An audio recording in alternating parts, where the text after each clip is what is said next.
اچھل کر بہت دور جا کے گرا، اور دوسرے ہی لمحے وہ ایسے اٹھ کھڑا ہوا کہ جیسے اسے کچھ ہوا ہی نہ ہو، بلکہ کسی انسان نے اسے ہاتھ سے بس ہلکا سا دھکا ہی دیا ہو، اور وہ پھر ان کے سامنے نمودار ہو گیا۔ اب انہوں نے گاڑی کو مزید تیز کیا کہ گاڑی ایک مرتبہ پھر اس شخص سے بہت زوردار طریقے سے ٹکرا گئی، اور اب وہ زمین پر ایسے گرا کہ اسے اٹھنے میں تھوڑی دیر لگی۔ اسی موقع کا فائدہ اٹھا کر انہوں نے بہت تیزی کے ساتھ گاڑی کو آگے نکالا، اور وہ ایک دائیں طرف بنی سڑک پر مڑ گئے جو سیدھی شام نگر کے اندر جا کر ہی ختم ہوتی تھی۔ اس وقت گاڑی میں جو ڈرائیونگ سیٹ پر مرد موجود تھا، اس کا نام منظور احمد تھا۔ وہ لوگ چونکہ پہلے شام نگر ہی میں رہتے تھے، لیکن تعلیم حاصل کرنے کے لیے شہر کا رخ کیا، تو اسی لیے وہ پرانے تعلقات کے باعث شام نگر جا رہے تھے۔ اس کے قریبی دوست کے ایک بیٹے کی شادی تھی، جس میں شرکت کے لیے وہ لوگ جا رہے تھے۔ دن بھر کے تمام کام کاج نپٹا کر انہوں نے رات کا سفر کرنا بہت مناسب سمجھا، تاکہ موسم بھی ٹھیک ہو اور وہ سکون سے شام نگر بھی پہنچ جائیں۔ لیکن اس وقت جن حالات سے ان کا سامنا تھا، ان کی پوری کوشش تھی کہ وہ جلد از جلد شام نگر پہنچ جائیں۔ اب تو انہیں ہر لمحہ ایسا ہی لگتا تھا جیسے اچانک کوئی ان کی گاڑی کے سامنے آ جائے گا اور شیشے توڑ کر ان کی گردنوں کو دبوچ لے گا۔ ہر لمحہ ان پر خوف طاری رہتا کہ اچانک درختوں کے سامنے سے کوئی بلا اچھل کر ان کے سامنے نمودار ہو جائے گی۔ گاڑی میں ہر شخص خاموشی سے بیٹھا دعائیں پڑھ رہا تھا کہ اچانک ایک بن مانس کی شکل اور جسامت میں، جس کے تمام جسم پر سیاہ گھنے بال تھے، گاڑی کی روشنی میں سڑک پر ٹہل رہا تھا۔ اس کے ٹہلنے کا انداز یوں تھا کہ جیسے کوئی اپنے گھر کے باغیچے میں چہل قدمی کر رہا ہو۔ اس کا گاڑی سے بمشکل فاصلہ 50 فیٹ تک ہوگا، لیکن گاڑی کی روشنی میں اس کے خد و خال، تمام خد و خال واضح دکھائی دے رہے تھے۔ ان کی سمجھ میں نہیں آ رہا کہ سڑک چھوٹی ہونے کی وجہ سے کیا کریں۔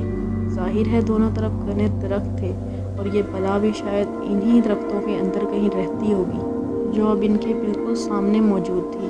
اسے سامنے دیکھ کر ان سب پر خوف طاری ہو گیا۔ خود منظور احمد بھی گھبرا گیا، کیونکہ اس نے اس سے پہلے کبھی ایسے واقعات نہیں دیکھے تھے اور نہ ہی سنے تھے۔ وہ بن مانس نما انسان گاڑی کی روشنی میں دیکھ کر دانت نکالے ہررا رہا تھا، اف میرے خدایا، خدا اس سے ہماری جان بچا لے اور ہم جلد ہی شام نگر پہنچ جائیں۔ منظور احمد بولا۔ بچوں نے گاڑی میں چیخ چیخ کے شور مچا رکھا تھا۔ منظور احمد گاڑی کے لگے بیک مرر میں اپنی نظریں پیچھے جمائے یہی دیکھنے کی کوشش کر رہا تھا کہ شاید کوئی اور گاڑی بھی ان کے پیچھے آ رہی ہو تو شاید اس سے مدد مل جائے، لیکن یہ تو اس کی خام خیالی ہی تھی، کیونکہ میلوں تک کوئی گاڑی کا نام و نشان نہ تھا۔ دوسرے ہی لمحے اس نے سر جھٹکتے ہوئے رکی گاڑی کو فل سپیڈ سے اس بلا کی جانب بڑھا دیا اور سیدھا اس بلا کے اوپر گاڑی چڑھا دی۔ بلا شاید اس سلوک کی متوقع نہ تھی اور ابھی تک سڑک کے بیچوں بیچ کھڑی اپنے دانت کچکچا رہی تھی۔ گاڑی کسی بپھرے ہوئے سانڈ کی طرح اس سے ٹکرائی اور فراٹے بھرتی ہوئی آگے نکل گئی، اور وہ بلا لڑھکتی ہوئی درختوں میں کہیں غائب ہو گئی۔ وہ لوگ اس کے انجام کو دیکھنے کی بجائے گاڑی میں خوف سے سمٹے اور خود کے زندہ بچ جانے پر شکر ادا کرتے آگے نکل گئے۔ رات مزید گہری ہوتی چلی جا رہی تھی، لیکن ابھی ان کا سفر باقی تھا۔ انہیں ہر لمحہ یہی محسوس ہوتا تھا کہ جیسے درختوں کے دونوں طرف سے کوئی نہ کوئی مصیبت ان پر وارد ہو جائے گی۔ ان پر اس قدر خوف طاری ہو چکا تھا کہ انہیں اب درخت بھی کسی دیو کی مانند لگ رہے تھے۔ ہر شخص اپنے اپنے دل میں قرآن کی آیات کا ورد کر رہا تھا اور اس مصیبت زدہ سفر کے ختم ہونے کی دعائیں مانگ رہا تھا۔ منظور احمد اب محتاط ہو گیا تھا اور سڑک کے سامنے نظر رکھنے کے ساتھ ساتھ دائیں بائیں بھی دیکھتا جا رہا تھا۔ وہ اگر اکیلا ہوتا تو شاید اتنا فکر مند نہ ہوتا، لیکن اس کے ساتھ اس کی پوری فیملی موجود تھی۔ اب انہوں نے 6-7 کلومیٹر تک فاصلہ مزید طے کر لیا تھا۔ منظور احمد آنکھیں پھاڑے غور سے بیک مرر میں دیکھ رہا تھا گاڑی کے تقریباً 20 فٹ کے فاصلے پر ایک شخص پڑا دکھائی دیا۔ اس کا سفید لباس خون میں لت پت تھا اور وہ یوں ٹیڑھے میڑھے انداز میں سڑک پر پڑا تھا جیسے کسی نے گیلا تولیہ نچوڑ کر رسی پر ڈال دیا ہو۔ یا اللہ، یہ کون تھا؟ اس وقت رات کے اندھیرے میں اچانک سڑک پر کیسے نکل آیا؟ کہیں حقیقت میں تو انہوں نے اپنے علاقے کے کسی مسافر کو تو نہیں مار دیا؟ ہو سکتا ہے یہ شخص یہیں آس پاس کے کسی اور علاقے کا مصیبت زدہ ہو۔ یہ سب سوالات ان کے ذہنوں میں بجلی کی طرح گونج رہے تھے۔ ان کے ذہن میں سوال آیا کہ اگر اس آدمی کو ایک دانت مل جائے تو شاید اس بے گناہ کی جان بچ جائے۔ یہ سب کچھ منظور احمد کے دماغ میں چل رہا تھا۔ کیا کریں؟ گاڑی سے اتر کر جا کر دیکھوں؟ منظور احمد نے اپنے پردے سے سوال کیا۔